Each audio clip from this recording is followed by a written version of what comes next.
Hoje vamos reagir a um vídeo do pastor Antônio Júnior, que fala sobre um tema muito importante: como escolher a igreja certa. Num tempo onde existem tantas denominações, tantos pastores e diferentes doutrinas, como saber onde é a vontade de Deus para congregar? Será que é pelo número de membros? Pela fama do pastor? Pelo estilo do louvor? Ou será que a Bíblia nos mostra critérios claros e espirituais para isso? Fica agora com o vídeo do pastor Antônio Júnior. E no final, eu volto para te dar a minha opinião sincera, baseada somente na palavra de Deus. E aí pessoal, tudo bem? Aqui é o pastor Antônio Júnior e no vídeo de hoje eu quero mostrar a vocês como escolher a igreja certa, ou melhor, a igreja ideal. Aquela igreja onde você vai se alimentar da palavra, onde você vai crescer espiritualmente, sem ser enganado, sem ser extorquido, porque hoje em dia está muito difícil, né? Antigamente você indicava a pessoa para ela ir numa igreja mais perto da casa dela, uma igreja onde ela se sentisse melhor. Mas muitas igrejas hoje, elas podem até fazer você se sentir melhor, mas elas vão te levar para o caminho errado, porque elas pregam algo que não está na palavra de Deus. E nós devemos tomar muito cuidado. Então eu vou te mostrar alguns critérios que a igreja ideal deve ter. 5 critérios que a igreja ideal deve ter. E eu quero já te avisar que, ainda que a sua igreja onde você já está não tenha alguns desses critérios, antes de você sair da igreja e procurar outra, peça direção a Deus, porque muitas vezes a igreja não vai ser perfeita, mas a igreja está fazendo o que é certo, ela está cumprindo o chamado de Deus, o papel dela que é a igreja, tá certo? Então o primeiro critério que uma igreja ideal deve ter é a doutrina. Essa para mim é a principal característica da igreja ideal, a igreja que está fundamentada nas verdades da Bíblia. Porque é nesse critério que você vai perceber se a igreja que você vai ou a igreja que você pretende ir, ela é uma igreja baseada na palavra ou é uma seita. Por que eu estou dizendo isso? Porque às vezes a gente tem aquela ideia de que seita é um grupo de pessoas, né, que adoram o diabo, adoram a Satanás, elas fazem sacrifícios de animais. Não é isso que muitas vezes a gente pensa. A seita, na verdade, ela pode ser muito mais disfarçada do que você imagina. A seita, ela pode alterar certas verdades, sendo que estão parecendo que é uma verdade.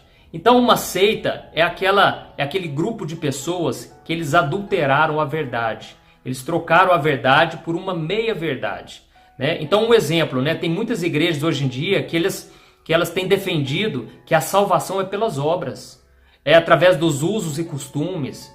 Ou seja, se você deixar de fazer tal coisa, você vai para o inferno, sendo que não está na Bíblia. Então essas igrejas, elas acham que você tem que fazer muita coisa, porque se você não fizer, você não vai ser salvo. Sendo que a Bíblia, o tempo todo, ela mostra que a salvação é unicamente pela fé em Jesus Cristo e não pelas nossas obras. Ou seja, você não vai poder chegar no céu e dizer: Deus, eu estou aqui no céu porque eu mereço. Eu fui uma pessoa boa, uma pessoa que praticou boas obras, uma pessoa que evitou o que é errado, né? Você não vai poder chegar diante de Deus e falar isso, porque a salvação é unicamente pela fé no sacrifício de Jesus. Então, tome cuidado com as igrejas que defendem que você precisa praticar boas obras para ser salvo. Outra característica, né, de uma igreja que é uma seita, na verdade, é a teologia da prosperidade. Quantas igrejas elas têm pregado os bens materiais, os prazeres dessa vida como o foco do cristão? Sendo que foi justamente isso que Jesus rejeitou. E Jesus nos alertou muitas vezes que o dinheiro é perigoso. Não é pecado você ter dinheiro e você buscar o dinheiro, porque hoje em dia nós vivemos no mundo capitalista e tudo que você vai fazer precisa de dinheiro. Mas o amor ao dinheiro é a raiz de todos os males. Então, nós devemos tomar cuidado. A Bíblia diz: aqueles que querem ficar ricos caem em muitas ciladas, muitas tentações. Esses dias eu estava assistindo um vídeo aqui no YouTube e eu me assustei com um pastor renomado que ele disse o seguinte: ou dá ou desce. Então olha a mentalidade dele: se você não dá, você está condenado. Deus não vai te aceitar. Que absurdo, gente. Então nós devemos tomar muito cuidado, sabe, com essas heresias. Você não deve ser enganado, porque a palavra de Deus está acessível a você. Então você precisa conhecer a palavra para não cair nessas artimanhas de muitos homens aí que querem passar os outros para trás, querem abusar do poder e principalmente no momento de fragilidade. A pessoa está sofrendo, a pessoa está precisando de uma solução e aí esses homens aproveitam. Então tome muito cuidado, viu? Então o segundo critério que você deve analisar para saber se uma igreja é uma igreja boa para você frequentar é a respeito da liderança. Eu sei que você não deve ficar procurando pastor perfeito. Eu não sou perfeito. Pode ser que algum dia eu diga alguma coisa aqui no vídeo e eu vou te frustrar. A sua fé vai ser abalada se você colocar a sua confiança no homem. Mas você deve também exigir que um pastor da sua igreja, ele tenha um padrão, ele seja um homem de Deus. E eu vou ler para você aqui o que a Bíblia diz que um pastor deve ter. Quais são as suas características, tá bom? Está lá em 1 Timóteo. É necessário, pois, que o bispo seja irrepreensível, marido de uma só mulher, sóbrio, prudente, respeitável, hospitaleiro e apto para ensinar. Não deve ser apegado ao vinho, nem violento, mas sim amável, pacífico e não apegado ao dinheiro. Ele deve governar bem sua própria família, tendo os filhos sujeitos a ele com toda dignidade. Pois se alguém não sabe governar sua própria família, como poderá cuidar da igreja de Deus? Não pode ser recém-convertido, para que não se ensorbebeça e caia na mesma condenação em que caiu o diabo. Também deve ter boa reputação perante os de fora, para que não caiam em descrédito nem na cilada do diabo. Perceba aqui que o pastor ele precisa ter certas qualidades. Ou seja, as atitudes dele devem falar mais alto do que as suas pregações, do que as suas palavras. Eu sei que ele não vai ser perfeito, ninguém é perfeito. Mas ele deve ser um homem de Deus que está buscando se aprimorar, buscando pregar a palavra, sabe? Então nós devemos tomar cuidado com essas igrejas que aquele membro recém-convertido, ele já coloca ele na liderança. Como nós acabamos de ler, ele não pode ser recém-convertido, sabe? Porque senão ele pode se orgulhar, ele pode achar que é melhor do que os outros. Então é preciso ter um tempo na caminhada com Deus. Então fique atento a essas qualidades que eu te falei, tá bom? O terceiro critério que você deve observar é a organização. Eu sei que uma igreja organizada é uma igreja saudável, é uma igreja que está capacitada para fazer a obra de Deus. O que eu quero dizer com isso? É uma igreja que tem ordem, que tem decência. Foi isso que o apóstolo Paulo disse que deveria haver nos cultos. Ele não estava querendo dizer que você deve ficar no seu banco sentado, sem bater palmas, sem dar glória a Deus, aleluia. Não. Eu sou a favor disso, de deixar o Espírito Santo fluir. Eu gosto muito de igreja pentecostal por causa disso. Mas precisa ter uma ordem. O momento do louvor, o momento da pregação. Procure saber também se essa igreja tem departamentos. Departamento de criança. Por exemplo, eu priorizo muito o departamento de criança por causa da minha filha. Então, na minha igreja tem. E eu acho isso muito bom, porque enquanto eu estou ouvindo a palavra, ela também está aprendendo junto com outras crianças. Então preste atenção se essa igreja tem departamentos. Departamento de intercessão, de evangelismo. Esses dias eu fui convidado para ir num departamento de mulheres da nossa igreja. Chama Desperta Débora. E eu fiquei impressionado. O quanto foi bom ver aquelas mulheres, aquelas mães, buscando a Deus em oração pelos seus filhos.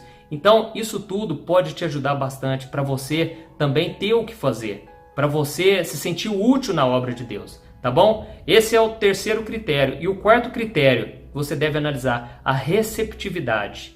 Ou seja, é isso que vai medir o amor da igreja. Né? Se a igreja é receptiva ou não. Tem igreja que você vai, as pessoas não cumprimentam, no final do culto todo mundo te deixa de escanteio. Né? E principalmente se você for uma pessoa mais simples, tem igrejas que priorizam as pessoas mais ricas, pessoas que se vestem melhor. Então tome cuidado com essas igrejas. Existe um versículo, uma passagem lá em Tiago, que diz o seguinte: meus irmãos, como crentes em nosso glorioso Senhor Jesus Cristo, não façam diferença entre as pessoas, tratando-as com favoritismo. Suponho que na reunião de vocês entre um homem com anel de ouro e roupas finas, e também entre um homem pobre com roupas velhas e sujas. Se vocês derem atenção especial ao homem que está vestido com roupas finas e disserem: aqui está um lugar apropriado para o Senhor, mas disserem ao pobre: você fique de pé ali, ou sente-se no chão, junto ao estrado onde ponho os meus pés, não estarão fazendo discriminação, fazendo julgamentos com critérios errados? Então preste atenção se essa igreja que você está querendo visitar, ou você já está indo, se ela trata todos da mesma maneira. Sabe? Infelizmente, muitos líderes, eles priorizam os ricos, pessoas que têm mais condições de dar o dízimo. E eles desprezam os mais pobres, os mais simples, que acabam não tendo oportunidade nenhuma, nunca ocupam cargos de liderança, sabe? Então preste atenção se essa igreja ela é uma igreja receptiva, amorosa, uma igreja calorosa, que eles vão te apoiar, vão te ajudar. Eu sei, como eu disse, não existe igreja perfeita, mas existem pessoas que querem melhorar, que querem sim amar e querem acolher os necessitados, tá bom? E por fim, o último critério, a igreja ela precisa ter visão. Ou seja, essa igreja ela tem que ter propósito, porque senão ela não vai cumprir o chamado de Deus, ela vai perder o seu sentido. Então tem que ser uma igreja que tenha um ministério voltado para missões, ou ela financia missões, ou ela tem missionários, ela envia missionários, sabe? Preste atenção nesse detalhe, porque a igreja que fica focada só em si mesma é uma igreja que às vezes se desviou do propósito dela. E tem muitas igrejas aí que elas se reúnem apenas para se divertir, é um clube social. Então eles fazem churrasco, fazem chá, fazem até bingo. Eu não estou querendo julgar, não estou querendo dizer que é errado a gente se reunir para se divertir. Mas quando é para falar de missões, a igreja não pede oferta, a igreja não prioriza, entendeu? Então, ou seja, é uma igreja que já se fechou no seu mundinho e você deve tomar cuidado com isso também. A igreja precisa ter visão de evangelismo, de crescer e de fazer outras pessoas vir conhecer o nosso Deus. Amém? Então esses foram os 5 critérios que eu quis te passar e eu entendo que se você for uma vez só na igreja, você não vai conseguir identificar esses critérios. Você precisa passar um tempo na igreja. Então passe 1 mês, 2, 3 meses, sabe? Às vezes 6 meses. Só assim você vai saber realmente como é aquela igreja. E por isso você também deve procurar se envolver, conhecer mais pessoas, conversar com os líderes, né? Eu não estou querendo dizer que você deve procurar uma igreja somente para te servir. Porque quando você vai no culto, você não tem que procurar saber se o pastor vai te dar um culto abençoado ou se ele vai falar palavras que vão te agradar. Não, você que deve prestar o culto. E muitas vezes o problema é esse. A gente não prepara o nosso coração e a gente acha que a igreja é fria, que a pregação foi ruim, que o louvor foi péssimo, mas nós mesmos não fomos dedicados a prestar um culto a Deus. Então eu espero que você tenha gostado desses critérios que eu te passei e principalmente ore e peça direção a Deus. Quando eu fui conhecer a minha igreja, eu pedi a Deus antes que Deus trouxesse paz no meu coração, que eu gostasse da igreja, porque é muito importante você gostar das pessoas, do ambiente. E eu senti essa paz, e eu estou lá até hoje, já faz mais de 10 anos. Então eu espero que você encontre a igreja certa, uma igreja com falhas, lógico, mas uma igreja que está procurando melhorar. E eu sei que você também deve tomar cuidado para você não ficar pulando de galho em galho. Tem muita gente que acha defeito naquela igreja, pula para outra, né? É o crente macaco que a gente fala, né? Então, essa pessoa dificilmente vai se firmar numa igreja, porque ela está olhando só os defeitos. Então procure ver o que a igreja tem de bom e procure focar nessas qualidades, nesses pontos positivos, tá certo? Espero que você tenha gostado, compartilhe com mais pessoas e até o próximo vídeo, pessoal. Um abraço. Se você chegou até aqui, agora preste muita atenção. Muitos têm entrado em igrejas erradas porque não sabem o que a Bíblia realmente ensina sobre esse assunto. Em primeiro lugar, o que torna uma igreja verdadeira não é o nome da placa, mas o fundamento da pregação. No Evangelho de João, capítulo 8, versículo 32, Jesus disse: "E conhecereis a verdade, e a verdade vos libertará." Ou seja, a igreja certa é aquela que ensina a verdade da palavra de Deus, sem distorcer, sem manipular, sem inventar revelações fora da Bíblia. No livro de Atos dos Apóstolos, capítulo 2, versículo 42, está escrito: "E perseveravam na doutrina dos apóstolos, e na comunhão, e no partir do pão, e nas orações." Essa passagem mostra as marcas de uma igreja verdadeira: doutrina correta, comunhão sincera entre os irmãos, celebração da ceia com reverência, vida de oração. A doutrina dos apóstolos é a doutrina deixada por Cristo, não é invenção de homem. Por isso, se a igreja ensina coisas que não estão na Bíblia, cuidado. No Evangelho de Mateus, capítulo 24, versículo 11, Jesus alertou: "E surgirão muitos falsos profetas, e enganarão a muitos." Além disso, no Evangelho de Mateus, capítulo 7, versículo 15, ele também disse: "Acautelai-vos, porém, dos falsos profetas, que vêm até vós vestidos como ovelhas, mas interiormente são lobos devoradores." Ou seja, nem todo pastor simpático e popular está pregando a verdade.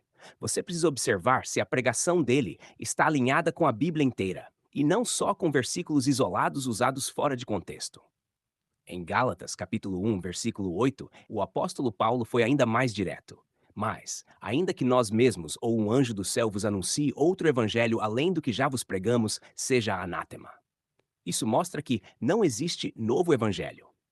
A verdadeira igreja prega a cruz, o arrependimento, a santificação e a fé no Senhor Jesus Cristo. Não prega prosperidade acima da salvação. Não foca só em bênçãos, mas também em renúncia, transformação de vida e obediência a Deus. Agora eu te pergunto com sinceridade: a igreja que você frequenta prega a verdade? Ela ensina o arrependimento, o novo nascimento, a cruz de Cristo? Ou é uma igreja que só fala de vitórias, promessas e bênçãos materiais? Irmão, a igreja certa não é a mais bonita nem a mais popular. É aquela onde o Espírito Santo fala através da palavra. É onde você sente confronto, arrependimento e transformação. Se você ainda está procurando um lugar para congregar, ore. Peça discernimento. No Evangelho de Mateus, capítulo 7, versículo 7, Jesus disse: Pedi e dar-se-vos-á, buscai e encontrareis, batei e abrir-se-vos-á. Quem busca em sinceridade, Deus direciona. E lembre-se, igreja não é lugar de conforto emocional, é lugar de confronto espiritual. Deus não quer apenas te consolar, Ele quer te transformar. O link do canal oficial do Pastor Antônio Júnior está na descrição. Se inscreve lá, porque ele tem mensagens que edificam e fortalecem a fé. E se inscreve também aqui no nosso canal. Aqui nós temos uma comunidade que ama a verdade, que busca viver o Evangelho sem distorções, sem heresias e sem medo de falar a verdade.